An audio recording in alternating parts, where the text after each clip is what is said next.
उत्पत्ति एकादशी व्रत कथा।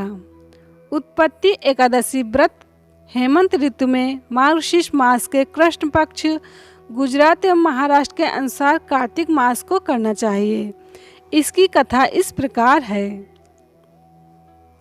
युधिष्ठिर ने भगवान श्री कृष्ण से पूछा, भगवान, पूर्णमय एकादशी तिथि कैसे उत्पन्न हुई? इस संसार में वो क्यों पवित्र मानी गई तथा देवताओं को कैसे प्रिय हुई? श्री भगवान बोले, कुंती नंदन, प्राचीन समय की बात है।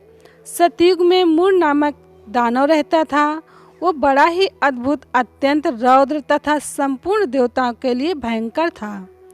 उस काल रूपधारी दुरात्मा महासुर ने इंद्र को भी जीत लिया था। संपूर्ण देवता उससे परास्त होकर स्वर्ग से निकाले जा चुके थे और शंकित तथा भयभीत होकर पृथ्वी पर विचरा करते थे। एक दिन सब देवता महादेव जी के पास गए। वहां इंद्र ने भगवान शिव के आगे सारा हाल कह सुनाया। इंद्र बोले, महेश्वर, ये देवता स्वर्गलोक से निकाले जाने के बाद पृथ्वी पर विचर रहे हैं। मनुष्यों के बीच रहना इन्हें शोभा नहीं देता। देव, कोई उपाय बताइए। देवता किसका सहारा लें? महादेव जी ने कहा, देवराज, जहाँ सबको शरण देने वाले, सबकी रक्षा में तत्पर रहने वाले जगत के स्वामी भगवान गरुड़ध्वज विराजमान हैं, वहाँ जाओ। वे तुम लोगों की रक्षा करेंगे। भगवान श्री कृष्ण कहते हैं, युधिष्ठिर, महादेव जी की यह बात सुनकर परम बुद्धिमान देवराज इंद्र संपूर्ण देवताओं के साथ क्षीर सागर में गए, जहाँ भगवान गदाधर सो रहे थे। इंद्र ने हाथ जोड़कर उनकी स्तुति की। इंद्र बोले, देवेश्वर, आपको नमस्कार है। देव, आप ही पति, आप ही मति, आप ही कर्ता और आप ही कारण हैं। आप ही सब लोगों की माता और आप ही सब जगत के पिता हैं। देवता और दानव दोनों ही आपकी वंदना करते हैं। पुनरीकाक्ष, आप दैत्यों के शत्रु हैं। मधुसूदन, हम लोगों की रक्षा कीजिए। प्रभु जगन्नाथ, अत्यंत उग्र स्वभाव वाले महाबली मूर नामक दैत्य ने इन संपूर्ण देवताओं को जीतकर स्वर्ग से बाहर निकाल दिया है। भगवान देवेश्वर, शरणागत वत्सल देवता भयभीत होकर आपकी शरण में आए हैं। दानवों का विनाश करने वाले कमल नयन भक्त वत्सल देव देवेश्वर जनार्दन, हमारी रक्षा कीजिए, रक्षा कीजिए। भगवान, शरण में आए हुए देवताओं की सहायता कीजिए। इंद्र की बात सुनकर भगवान विष्णु बोले, देवराज, ये दानव कैसा है? उसका रूप और बल कैसा है तथा उस दुष्ट के रहने का स्थान कहाँ है? इंद्र बोले, देवेश्वर, पूर्व काल में ब्रह्मा जी के वंश में तालजंग नामक एक महान असुर उत्पन्न हुआ था, जो अत्यंत भयंकर था। उसका पुत्र मूढ़ दानव के नाम से विख्यात है।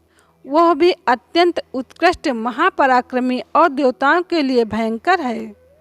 चंद्रावती नाम से प्रसिद्ध एक नगरी है, उसी में स्थान बनाकर वह निवास करता है। उस दैत्य ने समस्त देवताओं को परास्त करके उन्हें स्वर्गलोक से बाहर कर दिया है। उसने एक दूसरे ही इंद्र को स्वर्ग के सिंहासन पर बैठाया है। अग्नि, चंद्रमा, सूर्य, वायु तथा वरुण भी उसने दूसरे ही बनाए हैं। जनार्दन, मैं सच्ची बात बता रहा हूँ। उसने सब कोई दूसरे ही कर लिए हैं। देवताओं को तो उसने उनके प्रत्येक स्थान से वंचित कर दिया है। इंद्र की यह बात सुनकर भगवान जनार्दन को बड़ा क्रोध आया। उन्होंने देवताओं को साथ लेकर चंद्रावती नगरी में प्रवेश किया। भगवान गदाधर ने देखा कि दैत्यराज बारंबार गर्जना कर रहा है और उससे परास्त होकर संपूर्ण देवता दसों दिशाओं में भाग रहे हैं। अब वह दानव भगवान विष्णु को देखकर बोला, खड़ा रहे, खड़ा रहे। उसकी यह ललकार सुनकर भगवान के नेत्र क्रोध से लाल हो गए। वे बोले, अरे दुराचारी दानव, मेरी इन भुजाओं को देख। यह कहकर श्री विष्णु ने अपने दिव्य बाणों से सामने आए हुए दुष्ट दानवों को मारना आरंभ किया। दानव भय से विह्वल हो उठे। पांडुनंदन तत्पश्चात श्री विष्णु ने दैत्य सेना पर चक्र का प्रहार किया। उससे छिन्न भिन्न होकर सैकड़ों योद्धा मौत के मुख में चले गए। इसके बाद भगवान मधुसूदन बद्रिका आश्रम को चले गए। वहाँ सिंहावती नाम की गुफा थी जो 12 योजन लंबी थी। पांडुनंदन उस गुफा में एक ही दरवाजा था। भगवान विष्णु उसी में सो गए। वे दानव मूर भगवान को मार डालने के उद्योग में उनके पीछे पीछे तो लगा ही था, अतः उसने भी उसी गुफा में प्रवेश किया। वहाँ भगवान को सोते देख उसे बड़ा हर्ष हुआ। उसने सोचा यह दानवों को भय देने वाला देवता है, अतः निसंदेह इसे मार डालूंगा। युधिष्ठिर दानव के इस प्रकार विचार करते ही भगवान विष्णु के शरीर से एक कन्या प्रकट हुई जो बड़ी ही रूपवती, सौभाग्यशाली तथा दिव्य अस्त्र शस्त्रों से सुसज्जित थी। वह भगवान के तेज के अंश से उत्पन्न हुई थी। उसका बल और पराक्रम महान था। युधिष्ठिर दानवराज मूर ने उस कन्या को देखा। कन्या ने युद्ध का विचार करके दानव के साथ युद्ध के लिए याचना की। युद्ध छिड़ गया। कन्या सब प्रकार की युद्ध कला में निपुण थी। वह मूर नामक महान असुर उसके हुंकार मात्र से राख का ढेर हो गया। दानव के मारे जाने पर भगवान जाग उठे। उन्होंने दानव को धरती पर इस प्रकार निष्प्राण पड़ा देखकर कन्या से पूछा, मेरा यह शत्रु अत्यंत उग्र और भयंकर था, किसने इसका वध किया है? कन्या बोली, स्वामीन, आपके ही प्रसाद से मैंने इस महादैत्य का वध किया है। श्री भगवान ने कहा, कल्याणी, तुम्हारे इस कर्म से तीनों लोकों के मुनि और देवता आनंदित हुए हैं, अतः तुम्हारे मन में जैसी इच्छा हो उसके अनुसार मुझसे कोई वर मांग लो। देव दुर्लभ होने पर भी वह वर मैं तुम्हें दूंगा, इसमें तनिक भी संदेह नहीं है। वो कन्या साक्षात एकादशी ही थी। उसने कहा, प्रभु, यदि आप प्रसन्न हैं तो मैं आपकी कृपा से सब तीर्थों में प्रधान, समस्त विघ्नों का नाश करने वाली तथा सब प्रकार की सिद्धि देने वाली देवी हूँ। जनार्दन, जो लोग आप में भक्ति रखते हुए मेरे दिन को उपवास करेंगे उन्हें सब प्रकार की सिद्धि प्राप्त हो। माधव, जो लोग उपवास, नक्त भोजन अथवा एक भुक्त करके मेरे व्रत का पालन करें उन्हें आप धन, धर्म और मोक्ष प्रदान कीजिए। श्री विष्णु बोले, कल्याणी, तुम जो कुछ कहती हो वो सब पूर्ण होगा। भगवान श्री कृष्ण कहते हैं, युधिष्ठिर, ऐसा वर पाकर महाव्रता एकादशी बहुत प्रसन्न हुई। दोनों पक्षों की एकादशी समान रूप से कल्याण करने वाली है। इसमें शुक्ल और कृष्ण का भेद नहीं करना चाहिए।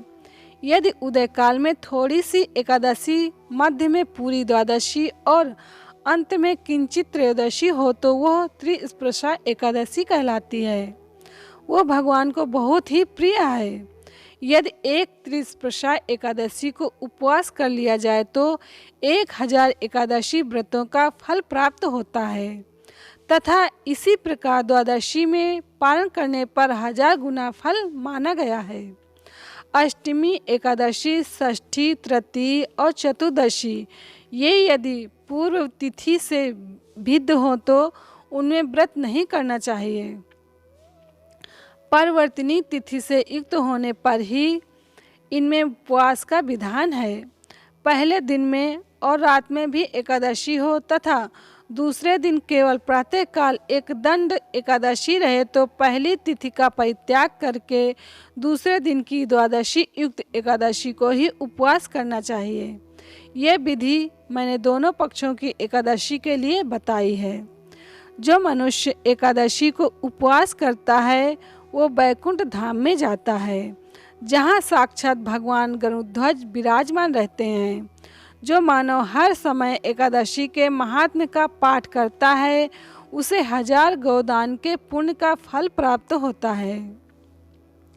जो दिन या रात में भक्ति पूर्वक इस महात्म्य का श्रवण करते हैं वे निसंदेह ब्रह्म हत्या आदि पापों से मुक्त हो जाते हैं। एकादशी के समान पापनाशक व्रत दूसरा कोई नहीं है।